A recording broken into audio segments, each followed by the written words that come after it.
இவரை விட பெரிய ஆள். நாங்கள் பண்டித நேருவே பார்த்த ஆளுங்க, இந்திரா காந்தியே பார்த்த ஆட்கள். இவர் யார்? இவர் நேற்று முளைத்த காலம், வருத்தம் பார்த்துக்கலாம். நாங்கள் நேருவே எங்களை கண்டு பயந்து ஓடின காலங்கள் எல்லாம் உண்டு. இந்த வரலாறுலாம் அவருக்கு தெரிஞ்சு அவர் பிறந்து கூட இருக்க மாட்டார் இப்போ அவர். அதனால் வருத்தம் வந்து புதுசாக வந்து இதை பேசுகிறாரு.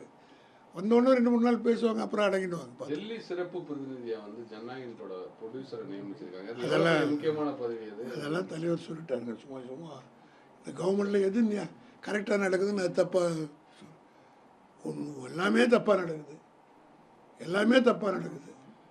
இதெல்லாம் நடக்கக்கூடாது, அதெல்லாம் நடக்குது. யாரோ 2 பேர் உட்காந்துக்கிட்டு உத்தரவு போட்டுக்கிட்டு உட்காந்துருக்குறாங்க. இதெல்லாம் நீங்கள் தான் மக்களுக்கு வெளிச்சத்தை கொண்டு வரணும். சார், நேற்று திமுக நடத்திய போராட்டம் வந்து பெரிய அளவில் பேசப்பட்டது. அதை வந்து என்ன விமர்சிக்கிறாங்கன்னா, மக்களுக்காக இந்த போராட்டம் நடத்தல, இந்த ஆட்சியை வந்து பொறுத்துக்கொள்ள முடியாம தான் அந்த மாதிரி போராட்டங்களை திமுக ஈடுபடுது அப்படிங்கிற மாதிரி சொல்றாங்க. அது அவங்க அப்படி தான் சொல்லுவாங்க.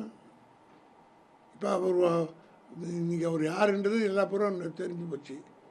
திமுக போராட்டம் நடத்துறதுனால தானே தெரிஞ்சுது அப்படி ஒரு மந்திரி இருந்தார், இதை பண்ணாருன்னு.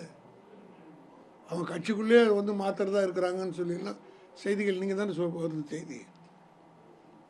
திமுக ஒரு போராட்டம் நடத்தினா அது ஒரு அர்த்தத்தோடு நடத்தும். அந்த போராட்டத்துக்கு வெற்றி கிட்டும், இன்றைக்கி இல்லைனாலும் நாளைக்கு.